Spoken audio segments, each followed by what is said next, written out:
السلام علیکم دوستو۔ اسرائیل اور امریکہ نے مل کر ایران کے بوشہر نیوکلیئر پاور پلانٹ پر ایک چوتھا حملہ کیا ہے اور ایک تشویشناک صورتحال ہے۔ انٹرنیشنل اٹامک انرجی کمیشن نے اس کی تصدیق بھی کی ہے اور اس حملے میں ایک شخص جاں بحق بھی ہوا ہے، اور انٹرنیشنل اٹامک انرجی ایجنسی نے بھی اس چوتھے حملے کی تصدیق کی ہے، اور البتہ یہ کہا ہے کہ وہاں پہ تابکاری کا فی الحال کوئی خطرہ نہیں ہے۔ لیکن اسی حوالے سے ایک اور انتہائی تشویشناک بات سامنے آئی جب ایران کے وزیر خارجہ عباس عراقچی نے کہا کہ اگر یہاں تابکاری شروع ہو گئی بوشہر کے نیوکلیئر پلانٹ پر حملوں کے نتیجے میں، تو اس سے ایران اتنا متاثر نہیں ہوگا جتنا کہ سعودی عرب اور دوسرے خلیجی ممالک ہو سکتے ہیں جو کہ آبنائے ہرمز کے اس پار ہیں۔ تو اس پوڈ کاسٹ کا مقصد ہے کہ نیوکلیئر پلانٹ پر حملے کے نتیجے میں ہونے والی تابکاری کے ممکنہ اثرات کہاں کہاں پہنچ سکتے ہیں اور عباس عراقچی کے پیغام کا بنیادی مقصد کیا ہے۔ لیکن اس سے پہلے آپ کو بتاتے چلیں کہ امریکہ اور جو اسرائیل کی یہ جو جنگ ہے اس کا 36واں 37واں دن ہے۔ اس میں ایران کی بحریہ اور فضائی دفاعی نظام کا کافی سارا حصہ نقصان کا شکار ہو چکا ہے، اور 250 سے زائد ایرانی لیڈر شہید کیے جا چکے ہیں، اور تازہ ترین شہادت جو ہے وہ اسرائیلی وزیر دفاع کاٹس کے دعوے کے مطابق وہ ایران کے انٹیلیجنس کے وزیر ہیں۔ اب کس حد تک صداقت ہے اس میں معلوم نہیں ہے، لیکن اب تک بہت بربادی مچائی ہے ایرانی اور امریکی طیاروں نے اور میزائلوں نے۔ کوئی 8 فارماسیوٹیکل فیکٹریز برباد ہوئی ہیں، اس میں 60 کے قریب ہسپتال اور فارمیسیز بمباری کی نظر ہوئی ہیں۔ خاص طور پہ ہسپتال، جو کہ ہسپتال، فارمیسیز اور پھر ایک انتہائی قدیم میڈیکل ریسرچ انسٹیٹیوشن ہے، وہ بھی بمباری کا نشانہ بنا ہے۔ تو بنیادی طور پہ یہ کسی بھی معاشرے کی لائف لائنز ہوتی ہیں جس کو اسرائیل اور امریکہ مسلسل نشانہ بنا رہا ہے۔ اس سے پہلے کارگ کا جو پل تھا جو تہران سے کو ملاتا ہے کارگ سے، وہ بھی ڈونلڈ ٹرمپ نے خود اس کی بربادی کا منظر جو ہے اس کی تباہی کا وہ اپنے سوشل میڈیا پہ پوسٹ کیا، اور تازہ ترین جو خبر ہے اس میں ڈونلڈ ٹرمپ نے کہا ہے کہ ایران کے پاس 48 گھنٹے ہیں، 48 گھنٹوں کے اندر اندر وہ اگر مذاکرات کی میز پہ نہ آیا تو پھر ہم قیامت برسا دیں گے ایران پر، یعنی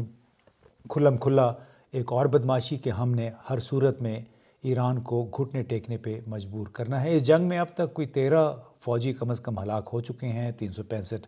زخمی ہوئے ہیں، اور ایرانی رپورٹس کے مطابق 2000 سے زائد اس کے شہری شہید ہوئے ہیں ان حملوں میں، اور کم از کم 3 جیٹ طیارے اس امریکہ کے اس میں ضائع ہوئے ہیں۔ تازہ ترین F-15 مار گرایا گیا، اس کا ایک پائلٹ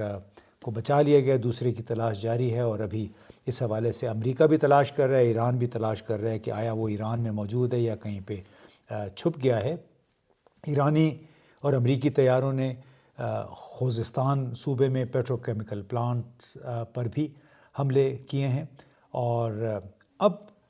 آتے ہیں کہ جو تازہ ترین جو رپورٹ ہے ڈونلڈ ٹرمپ کی جو الٹیمیٹم ہے 48 گھنٹے کی، جو 6 اپریل کو یعنی ختم ہونی ہے، اس سے کچھ ہی دیر کے بعد جو ایران جو حملہ ہوا بوشہر کے نیوکلیئر پلانٹ پر، اور اس کے بعد ایرانی وزیر خارجہ عباس عراقچی نے ایک بیان جاری کیا۔ بیان میں انہوں نے اس حملے کی شدید مذمت کی اور خبردار کیا کہ بوشہر پلانٹ پر حملے کے نتائج بہت شدید ہو سکتے ہیں۔ اسرائیل امریکہ نے 4 بار اس پلانٹ پر بمباری کی ہے، اس سے ریڈیو ایکٹیو فال آؤٹ یعنی تابکاری کا خطرہ ہے جو تہران کی بجائے خلیجی ممالک گلف کوآپریشن کونسل کے جو دارالحکومتوں میں زندگی کو ختم کر سکتا ہے۔ ایران اسرائیل سے اس عمل کی بڑی بھاری قیمت وصول کرے گا، اور انفراسٹرکچر پر حملوں کی صورت میں زیرو ریسٹرینٹ یعنی بالکل کوئی برداشت نہیں کیا جائے گا۔ ساتھ ہی عباس عراقچی نے اقوام متحدہ کو خط لکھ کر معاوضے کا مطالبہ بھی کیا ہے اور ان حملوں کو بین الاقوامی قانون کی خلاف ورزی قرار دیا۔ اب اس میں جو وارننگ جاری کی ہے عباس عراقچی نے، اس کا اگر جغرافیے کے حساب سے ہم اگر جائزہ لیں تو بوشہر نیوکلیر پلانٹ فارسی جو خلیج فارس ہے یا اس کے ساحل پر 28 ڈگری شمال میں واقع ہے۔ تہران اس سے کوئی 750 کلومیٹر دور ہے۔ زاگرس پہاڑ اس کے رستے میں آتے ہیں، اس کو پہاڑوں کا بھی ایک کور حاصل ہے تہران کو۔ اور جو موسمی حال سنانے والے ماہرین جو ہیں، ماہر موسمیات، ان کا یہ کہنا ہے کہ اس وقت جو موسمی شمال مغربی ہوائیں جو چل رہی ہیں وہ جنوب مشرق کی طرف سفر کرتی ہیں۔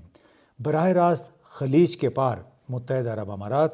قطر، بحرین اور سعودی عرب کے مشرقی صوبے کی طرف ان کا سفر ہوتا ہے۔ اب ایک شناکا پریرا ایک جیو اسٹریٹجک اینالسٹ کے امور کے ماہر ہیں، ان کے مطابق ہائیڈرو ڈائنامک سیمولیشنز کی گئی ہیں، یعنی کچھ ایسے ماڈل تیار کیے گئے ہیں کمپیوٹر پہ کہ جس سے یہ ثابت ہوتا ہے کہ خلیج کے مخالف سمت کی سطحی دھارے پانی میں موجود تابکار مادوں کو مغرب اور شمال مغرب کی طرف لے جاتے ہیں۔ یعنی پانی میں یہ جو اس کی تابکاری ہے وہ اگر شامل ہو جائے تو وہ پھر شمال مغرب کی طرف روانہ ہو جائے گی، اور تقریباً 15 دن میں یہ تابکاری سے لدا ہوا پانی کویت اور بحرین تک پہنچ سکتا ہے۔ یعنی ان ذرات نے ہوا میں اور پانی میں وہ جانا ہی جانا ہے مغرب کی طرف۔ ریئیکٹر ایران کے ساحل پر ہے، مگر آلودگی جو ہوگی وہ خلیج کی طرف ہوگی۔ اب کیوں یہ اہم ہے؟ اس لیے کہ خلیجی ممالک اپنا پینے کا پانی خلیج سے حاصل کرتے ہیں، خلیج فارس سے۔ قطر اپنی 99% سپلائی ڈیسیلینیشن سے لیتا ہے، یعنی اسی پانی کو وہ صاف کر کے پیتے ہیں۔ کویت اور بحرین 90%، سعودی عرب 70%، متحدہ عرب امارات 42% پانی جو ہے وہ ڈیسیلینیشن پلانٹس کے ذریعے حاصل کرتے ہیں۔ اگر اس پانی میں سیزیم یا آیوڈین ہو تو یہ پلانٹس بند ہو جائیں گے یا پانی آلودہ ہو جائے گا۔ خلیجی ممالک کے پاس تقریباً 1 ہفتے کے اسٹریٹجک پانی کے ذخائر موجود ہیں۔ اگرچہ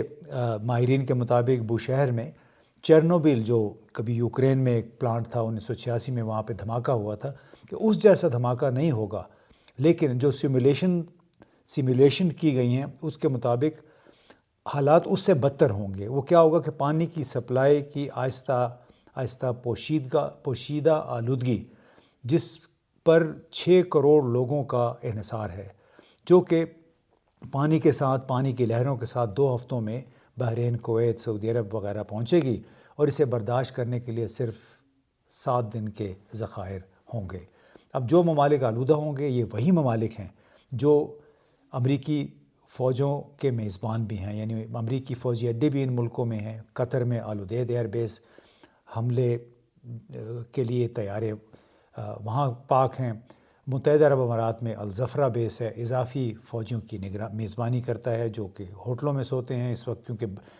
تمام ملٹری بیسز سے لوگوں کو ہوٹلوں میں منتقل کر دیا گیا تھا ایرانی حملوں کے بعد۔ بحرین میں 5ویں بحری بیڑے کا ہیڈ کوارٹر ہے، وہ تمام بحری آپریشنز کو مربوط کرتا ہے اس علاقے میں۔ سعودی عرب کا پرنس سلطان ایئر بیس، جہاں 27 مارچ کو ایرانی حملے میں 3 ایواکس طیارے تباہ ہوئے یا ان کو نقصان پہنچا، وہ مشرقی صوبے میں واقع ہے، جو آلودگی کے ماڈلز کے مطابق بنیادی ڈیپوزیشن زون ہے۔ ڈیپوزیشن کا مطلب ہے کہ وہاں پہ آ کے یہ سارے تابکاری ذرات جو ہیں وہاں پہ اکٹھے ہوں گے۔ اب چونکہ یہ تمام ممالک عملاً امریکی اڈوں کی میزبانی کر رہے ہیں، اب یہ بھی کیا کوئی غیبی امداد ہے کہ اس وقت ایسی ہوائیں چل رہی ہیں کہ اگر نیوکلیر پلانٹ ایران کا شکار ہوتا ہے حملوں کا، تابکاری ہوتی ہے، تو تابکاری کے شدید ترین اثرات جو ہیں وہ ان 3-4 ملکوں یعنی کویت، متحدہ عرب امارات، سعودی عرب سمیت وہاں اس طرف کوچ کر جائیں گے۔ تو شاید یہی وجہ تھی کہ جو ایران کے وزیر خارجہ عراقچی نے پیغام جو بھیجا وہ کسی اور ملک کے لیے نہیں ہے، بلکہ یہ ابوظہبی، ریاض، یعنی سعودی عرب، دوحہ، منامہ اور کویت سٹی کے لیے تھا۔ یہ بالکل ایک واضح بات ہے کہ چونکہ آپ اس جنگ کی میزبانی کر رہے ہیں اور اسی جنگ کے باعث آپ کا پانی بھی زہر آلود ہو سکتا ہے۔ تو بنیادی طور پہ عباس عراقچی نے ایک جغرافیائی حقیقت بیان کی ہے جو کہ موسمی حالات سے بھی متاثر ہوتی ہے، اور اگر ایران کا جوہری پلانٹ امریکی ایرانی حملوں سے متاثر ہوتا ہے، وہاں سے تابکاری ہوتی ہے، تو پھر ان ممالک کو جن کا ہم نے نام لیا، کویت، قطر، سعودی عرب، ابوظہبی، یہ تابکاری سے بچ نہیں سکیں گے، اور یہ اگر ایسا ہوتا ہے تو ایک لحاظ سے بالواسطہ طور پہ امریکہ ایک اور تابکاری کا ذمہ دار ہوگا، کیونکہ آپ کو معلوم ہے 1945 میں ہیروشیما اور ناگاساکی پہ امریکہ نے پہلے ایٹمی بم برسائے تھے، اور یہ اعزاز ایک دفعہ پھر لگتا ہے کہ امریکہ کو ہی حاصل ہوگا۔ ایک بدمعاشی ہے کہ آپ نے اگر ہماری بات نہیں مانی، اپنے تیل کے ذخائر ہمارے حوالے نہ کیے، تو ہم آپ کے نیوکلیئر پلانٹ تک کو بھی نشانہ بنا سکتے ہیں، اور یہ ایک انتہائی افسوسناک صورتحال اور خوفناک صورتحال ہے ایران کے لیے اور پورے خطے